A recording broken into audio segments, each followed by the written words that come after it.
Hello everyone, मी doctor Vijay Singh Tanpure. सकाळी उठल्यानंतर brush करणे ही खूपच चांगली सवय आहे. पण खरोखरच आपण ब्रश हा व्यवस्थित करतोय का? जो सर्वात महत्वाचा पार्ट आहे ब्रश करणे, हेच आपलं चुकत असेल तर आपल्याकडनं काही चुकी तर होत नाहीये ना. तर आज आपण tooth teeth and dental care या सिरीजमध्ये ब्रश कसा करावा याबद्दलची माहिती घेणार आहोत. आजच्या या सिरीजमध्ये आपण पाहणार आहोत की लहान मुलांमध्ये दातांचा ब्रश कसा केला पाहिजे, ब्रश करण्याची योग्य पद्धत काय, आणि जसं वय वाढत जातं त्यानंतर ब्रश करण्याची टेक्निक ही कशी बदलते. तर सर्वात पहिल्यांदा आपण पहिला मुद्दा घेऊया की लहान मुलांमध्ये ब्रश कसा केला पाहिजे, ब्रश करण्याची योग्य वेळ कोणती. माझ्या प्रॅक्टिसमध्ये जेव्हा माझ्याकडे पेशंट्स येतात त्यावेळेस त्यांचे प्रश्न भरपूर असतात. याबद्दल समस्याही त्यांच्या खूप आहेत की योग्य वय लहान मुलांमध्ये कधी आणि केव्हा ब्रश केला पाहिजे. तर मित्रांनो, मी तुम्हाला सांगतो, ज्यावेळेस आपल्या कॅव्हिटी म्हणजे तोंडामध्ये फर्स्ट टूथ येतो तोच योग्य वेळ आहे, त्याच वेळी त्या मुलाचा ब्रश करण्यात यायला पाहिजे. पण सुरुवातीला ज्यावेळेस त्याचं वय 6 ते 7 महिन्याचं बाळ असतं त्यावेळेस त्याला 1 ते 2 दात तोंडामध्ये आलेले असतात. अशा वेळी एक स्वच्छ कापड, कॉटनचा कापड घेऊन त्याला दाताला स्वच्छ करणे हे आपलं महत्वाचं काम आहे. तर त्याच वेळी का? कारण या वयामध्ये ज्यावेळेस बाळ 6 ते 7 महिन्याचं असतं त्यावेळेस आपण त्याला वरचं अन्न देण्यासाठी चालू केलेलं असतं. मग हे अन्न कण खाताना त्या बाळाच्या कुठे ना कुठे दातावर चिटकून राहतात. मग अशा वेळी ते अडकलेले अन्न स्वच्छ करणे खूप गरजेचं आहे. पण मित्रांनो, यावेळी आपल्याला काळजी घ्यायची की कुठल्याच प्रकारची पेस्ट घेऊन स्वच्छ करायचं नाही, तर एक स्वच्छ कॉटनचा कपडा घेऊन दात पुसले गेले पाहिजेत. मग ते प्रत्येक जेवणानंतर, वरचं जेवण दिल्यानंतर केलं तर खूप चांगलं. मग जसं जसं या बाळाचं वय वाढत जातं तर तेव्हा ब्रशिंग कशी केली पाहिजे. तर मित्रांनो, ज्यावेळेस त्याच्या तोंडामध्ये 4 ते 5 दात येतात त्यावेळी त्याला बेबी टूथ म्हणून असतो. आता हा बेबी टूथ मार्केटमध्ये कसा आहे, तर तो एक सिलिकॉन मटेरियलचा असतो. तो आपल्या कुठल्याही फिंगरमध्ये पुश करून घालता येतो आणि त्याने ब्रश करायचा आहे. मग अशा वेळी पेस्ट वापरणं गरजेचं आहे का? मित्रांनो, अशा वेळी पेस्ट नाही वापरली तरी चालेल. आणि जर तुम्हाला वापरायचीच असेल पेस्ट तर एकदा तांदळाच्या दाण्या एवढी पेस्ट ही खूप योग्य आहे. त्याच्यापेक्षा जास्त पेस्ट घेणं गरजेचं नाही. तर आता ही पेस्ट तांदळाच्या दाण्या एवढीच का वापरावी? कारण त्या वयामध्ये बाळाला अशी सवय असते तोंडामध्ये जे काही गोष्ट जाईल ते गिळून घेण्याची. तर ह्या गिळण्यामुळं काही आपल्याला त्रास तर होणार नाही. नक्कीच मित्रांनो, ती जर पेस्ट कमी प्रमाणात असेल तर काही त्रास होणार नाही. पण हीच जर पेस्ट जास्त प्रमाणात त्यांनी गिळाली किंवा तुम्ही पेस्ट लावताना मोठ्या प्रमाणात पेस्ट घेतली आणि मुलाचे दात क्लीन केले तर यामध्ये त्या मुलाच्या पोटामध्ये अपसेट होऊ शकतो, म्हणजेच पोटदुखी होऊ शकते किंवा त्याला उलटी करण्याची इच्छा होऊ शकते. तर मित्रांनो, काळजी घ्यायची आपल्याला की ब्रश करताना एकदम तांदळा एवढी पेस्ट घेऊन त्याचा ब्रश करावा. आता जसं मुलाचं वय परत वाढेल, तो 6 ते 7 वर्षाचा होईल, तर त्यामध्ये मी तुम्हाला एक सुंदर टेक्निक सांगणार आहे. अशा एज मध्ये ज्यावेळेस मुलाला आता स्पिटिंग करण्याची म्हणजे 2 ते 3 वर्षानंतर तोंडात घेतलेली गोष्ट थुंकण्याची सवय त्यांना येऊन जाते. तर मग अशा वेळी त्यांना एका वाट्याने एवढी पेस्ट ब्रशवरती घ्यावी आणि त्यांनी सर्क्युलर मोशन मध्ये ब्रश करावा. सर्क्युलर मोशनच का? की हे पद्धत लहान मुलांना शिकणे खूप इझी असते आणि त्याच्यामुळे त्यांचे दात क्लीन राहतात. आता आपण मूळ मुद्द्याकडे जाऊयात की ब्रश करण्याची पद्धत कुठली. हे माझ्याकडे एक मॉडेल आहे मित्रांनो, ज्यामध्ये टीथ आहेत आणि हा ब्रश आहे. तर डायरेक्टली टेक्निक कडे जाण्यापेक्षा मी तुम्हाला ब्रशचे पार्ट काय काय आहेत हे समजून सांगतो. हा मेन पार्ट जो आहे, जो आपण हातामध्ये पकडतो, याला हँडल म्हणायचं. हा जो कर्ड एरिया असतो याला शँक म्हणायचं. आणि हा जो मेन पार्ट आहे हा ब्रशिंग सरफेस असंही म्हणलं जातं, ज्याच्यामध्ये ब्रिस्टल्स असतात. तर आपण ब्रशिंग टेक्निक्स पाहणार आहेत. एक 3 टेक्निक्स मी मेन सांगणार आहेत, ज्या अमेरिकन डेंटल असोसिएशननी आपल्याला गाईडलाईन दिलेल्या आहेत त्याच्यानुसार. तर सर्वात महत्वाचं, ब्रशिंग टेक्निक बघण्या अगोदर ब्रश करतानाचे 3 अँगल महत्वाचे असतात. एक म्हणजे हा जो दाताच्या सरफेसवर आपण डायरेक्टली ठेवतो याला बोलायचं 90 डिग्री. हा टूथ सरफेसला झाला 40 डिग्री आणि हा झाला 0 डिग्री. वरती आणि खाली हा 0 डिग्री. हा जो आहे हा 90 डिग्री, हा 40 डिग्री आणि हा 0 डिग्री. तर अमेरिकन डेंटल असोसिएशननी मोस्ट इफेक्टिव्ह टेक्निक जी सांगितली आहे ते मॉडिफाईड बास टेक्निक. तर त्याच्याबद्दल आपण आज बघणार आहोत. मॉडिफाईड बास टेक्निक ही अशी आहे ज्यामध्ये ब्रश दातांवरती 45 डिग्री मध्ये ठेवला जातो आणि याच्यामध्ये व्हायब्रेटरी मोशन्स, सर्क्युलर व्हायब्रेटरी मोशन्स दिल्या जातात आणि 20 स्ट्रोक्स असतात. हे तुम्हाला जर जवळून पाहायचं असेल तर परत एकदा बघू शकता. 45 डिग्री मध्ये आपण ब्रश ठेवतो आणि स्ट्रोक्स म्हणजे अराउंड 20 स्ट्रोक्स सर्क्युलर मोशन देतो आणि याच्याच वेळी डाऊनवर्ड मोशन देतो. म्हणजे जे काही दातांच्या मध्ये अडकलेलं असेल ते निघण्यामध्ये फायदा होतो. हे अमेरिकन डेंटल असोसिएशननी सगळ्यात महत्वाचा पार्ट सांगितलेला आहे की ब्रशिंग या पद्धतीने केलं की इफेक्टिव्ह राहतं. तसंच दाताचा वरचा सरफेस जर बघितला आपण तो मित्रांनो तो जवळपास सगळेजण बरोबर घासतात. तो या प्रकारे दाताचा वरचा सरफेस घासण्यात आला पाहिजे. आतमधला सरफेस ज्यावेळेस असेल त्यावेळेस अगेन 45 डिग्री सर्क्युलर मोशन आणि स्वीप मोशन वरच्या साईडला. वरचे दात असतील तर 45 degree stroke motion and downward. ही आहे मॉडिफाईड बास टेक्निक्स. हेच जर समोरच्या दातांमध्ये पाहिलं तर 45 degree circular motion and downward.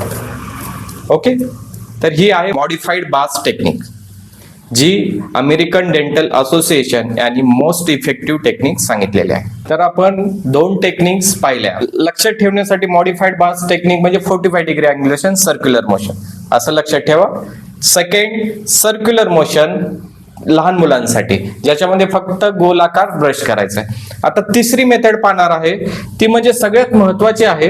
माझ्याकडे खूप पेशंट येतात जे दात सरळ करण्यासाठी येतात, ज्यांना ब्रेसेस बसवलेले असतात, पण ब्रश कसा करावा ह्या त्या पेशंट्सला कोणी सांगत नाही, समजून सांगत नाही. तर या टेक्निक मध्ये ज्याला चार्टर्स टेक्निक म्हणतात, तर ब्रेसेस असतील तर ब्रश कसा करावा. आपण मॉडिफाईड बास टेक्निक मध्ये पाहिलं 45 डिग्री अँग्युलेशन ते वरच्या साईडला जाते.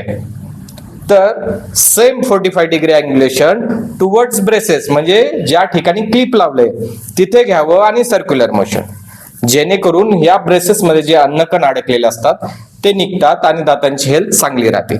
45 degree angulation towards braces and downward motion. Okay, खालचे दात जर बघितले 45 अँग्युलेशन टुवर्ड्स क्लिप आणि स्वीपिंग मोशन. हे मी जवळपास सगळ्यांमध्ये पाहिलं एक टेक्निक सर्रास वापरली जाते, त्याला मी म्हणतो हॉरिझॉन्टल स्क्रब टेक्निक. म्हणजे माझ्याकडे जेव्हा पेशंट येतो मी म्हणतो त्याला प्रश्न विचारला जातो की तू ब्रश कसा करतोस. प्रत्येक जण मला सर मी ब्रश असा करतो, या पद्धतीने करतो हेच दाखवतो.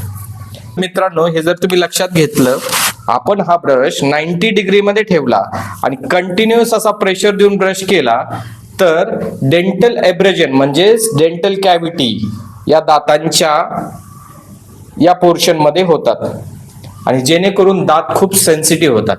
ही चुकीची टेक्निक आहे मित्रांनो, ही बदलणं खूप गरजेचं आहे. कंटिन्युअस फोर्स आणि 90 डिग्री मध्ये असं जर आपण ब्रश करत असो तर दातांच्या या पोर्शन मध्ये इथल्या एक खड्डा बनतो, जेणेकरून दातांचं आरोग्यही कमी होतं, दात सेन्सिटिव्ह होतात. आणि मला महत्वाचं सांगायचंय, कंटिन्युअस आपण रोज उठून सकाळी आणि रात्री झोपण्या अगोदर असा ब्रश करत असो तर मला खूप जण प्रश्न विचारतात, सर मी 2 टाइम ब्रश करतो पण माझ्या दातांचा कलर पिवळा का. तर मित्रांनो त्याचं उत्तर इथे आहे. जर आपण कंटिन्युअस असा ब्रश करत राहिलो फोर्सफुली प्रेशर देऊन तर दाताच्या वरचा लेअर जो असतो इनॅमल तो व्हाईट असतो. हा इनॅमल लेअर कंटिन्युअस प्रेशर आणि असे घासल्यामुळे इनॅमल लेअर कमी होतो आणि आतमध्ये जो डेंटिन लेअर असतो जो कलर येलो असतो त्या डेंटिनचा तो हायलाइट होतो. म्हणून फक्त दात पिवळे दिसतात. दात स्वच्छ असतात पण दातांचा कलर मात्र पिवळा होतं. तर ही पद्धत आपल्याला 100% बदलणे गरजेचं आहे. याला हॉरिझॉन्टल किंवा स्क्रब टेक्निक म्हणतात, ज्यामध्ये दातांवरती फ्रिक्शन खूप जास्त होतं, दाताच्या वरचा इनॅमल लेअर आहे तो कमी होतो. तर ही टेक्निक तुम्ही नक्कीच बदला आणि मॉडिफाईड बास टेक्निक तुम्ही वापरा. आपण ब्रशिंग टेक्निक याबद्दल पाहिलं. आता आपण पाहूया कुठल्या गोष्टी कराव्यात आणि कुठल्या गोष्टी केल्या नाही पाहिजेत. तर मित्रांनो, आपण पहिल्यांदा कुठल्या गोष्टी केल्या पाहिजेत या बघूयात. ब्रश हा मित्रांनो 3 ते 4 महिन्यानंतर बदलण्यात आला पाहिजे. आपण खरंच ब्रश बदलतो का?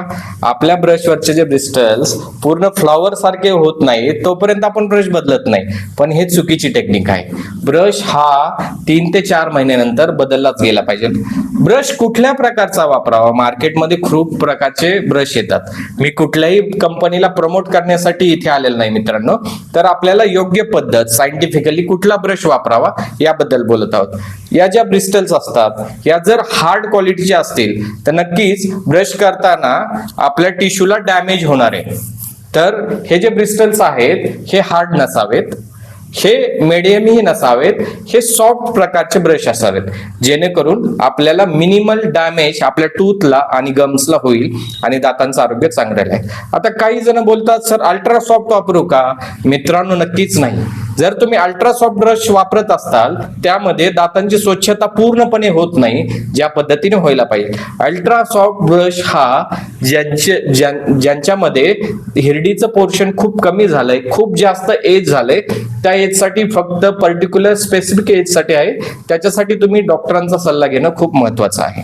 तर पहिली महत्वाची टिप्स, 3 ते 4 महिन्यानंतर ब्रश बदलण्यात यावा. ब्रश हा सॉफ्ट ब्रिस्टल्स या क्वालिटीमध्ये असावा. आणि तिसरी महत्वाची गोष्ट, ब्रशला नेहमी कॅप असावी. ज्यावेळेस आपण ब्रश केला जातो आणि ठेवून देतो याच्यावरती काही घरामध्ये काही आपल्या मायक्रो ऑर्गॅनिझम्स असतात ते बसण्याची शक्यता असतं, तर त्याला क्लोज कॅप मध्ये असणं खूप गरजेचं आहे. तर आपण कुठल्या गोष्टी करू नयेत याकडे जाऊ. ब्रश करताना खूप हेवी फोर्स लावून ब्रश करू नये, जेणेकरून गम्सला आणि टीथला डॅमेज होईल आणि आपल्या दातांना प्रॉब्लेम. माइल्ड फोर्स मध्ये ब्रश करावा. आता आपण पाहूयात की ब्रश किती वेळ करावा.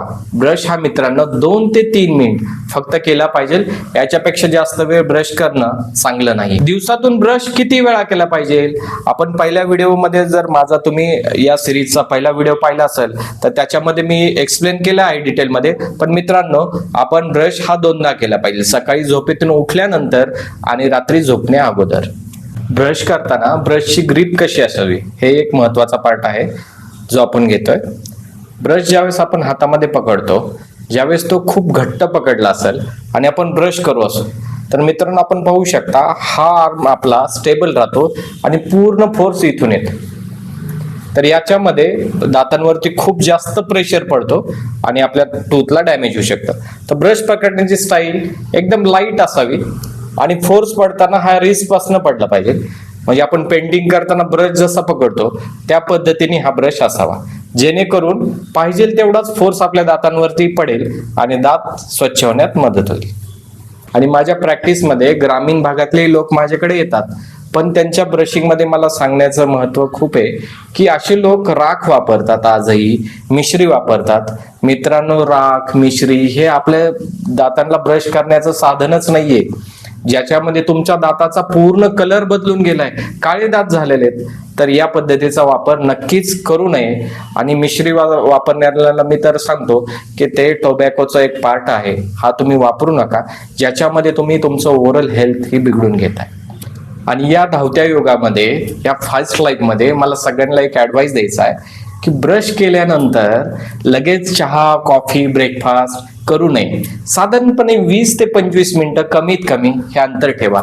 ज्या ब्रश केल्यामुळं जे मिनरल्स आपल्या दातावरती आहेत त्यांची प्रॉपर ऍक्शन होऊ द्या दातांवरती. फ्लोराईडचा रोल स्पेसिफिक आहे, त्याची ऍक्शन होण्यासाठी काही ठराविक कालावधी लागतो.